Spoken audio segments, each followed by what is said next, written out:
10واں سال آپ کے دو بڑے حلیف محافظ، ایک اندر ایک باہر، باہر چچا اور اندر بیگم خدیجہ رضی اللہ تعالیٰ عنہ، 10 دن کے فاصلے سے دونوں کا انتقال ہو گیا۔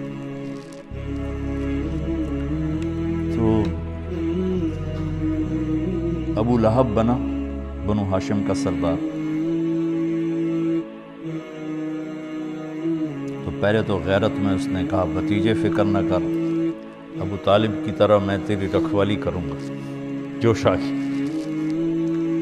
3 دن گزرے تھے، ابو جہل نے کہا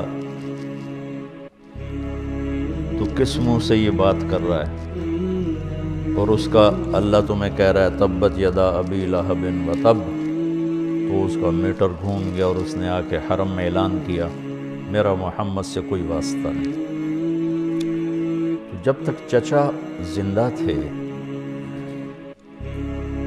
زبانی تکلیف تو تھی، ہاتھ کسی نے نہیں اٹھایا تھا، لیکن چچا کے انتقال کے بعد ہاتھ اٹھنے لگے، پتھر پڑنے لگے۔ وہ جو آپ واقعہ سنتے ہیں چادر گلے میں ڈال کے مروڑا، آنکھیں باہر نکل آئیں، یہ ابو طالب کے انتقال کے بعد کا واقعہ۔ ابو جہل نے پکڑ کے بطحا کی وادی میں گھسیٹا، سارا پہلو زخمی ہو گیا۔ یہ اس کے بعد کے واقعات۔ آپ مینا میں جاتے تھے، حجاج میں دعوت دیتے تھے، تو یہ اس کے بعد واقعات ہوئے، کوئی پتھر مار رہا ہے، کوئی تھپڑ مار رہا ہے، کوئی منہ پہ تھوک رہا ہے۔ آپ دعوت دیتے دیتے دیتے سورج سر پہ آ جاتا تھا، اور اختتام کیسے ہوتا تھا؟ کوئی منہ پہ تھوکتا، کوئی گالی دیتا، کوئی تھپڑ مارتا، کوئی دھکا دیتا۔ یہ سب چچا کے انتقال کے بعد۔ تو پھر آپ کو خیال ہوا کہ ہجرت کروں، تو آپ طائف گئے۔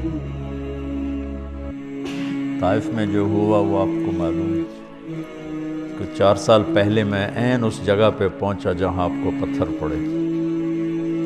وہ پرانا طائف ہے، ایک رہبر لے گیا، پھر جہاں جا کے آپ کو زید بن ارقم نے، زید بن حارثہ نے لٹایا، وہ جگہ وہاں ترکوں نے مسجد بنا دی ہے چھوٹی سی، جہاں وہ باغ تھا وہاں چھوٹا سا محلہ ہے وہ سارا۔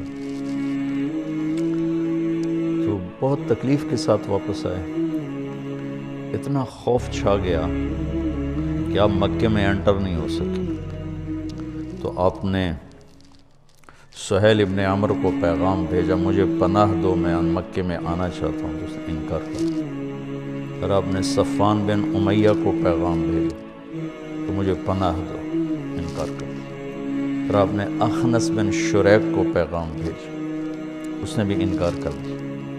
پھر آپ نے مطعم بن عدی کو پیغام بھیجا، تو اپنے بچوں کو لے کر آیا، تو اس کا قبیلہ بھی مضبوط تھا، تو اس مسلح تلواروں کے سائے میں لے کر حرم میں انٹر ہوا، کہا کہ میں آج کے بعد محمد بن عبداللہ میری پناہ میں صلی اللہ علیہ وسلم۔ تو ابو جہل نے کہا کہ یہ جو تم پناہ دے رہے ہو اس کا کلمہ پڑھ کے یا اپنی سرداری کی بنیاد پر؟ کہا نہیں، میں اس کا کلمہ نہیں پڑھتا ہوں، میں اپنی سرداری پر کہتا ہوں۔ کہا ٹھیک، قد اجزنا، ٹھیک، پھر کچھ آپ کو امن ہوا۔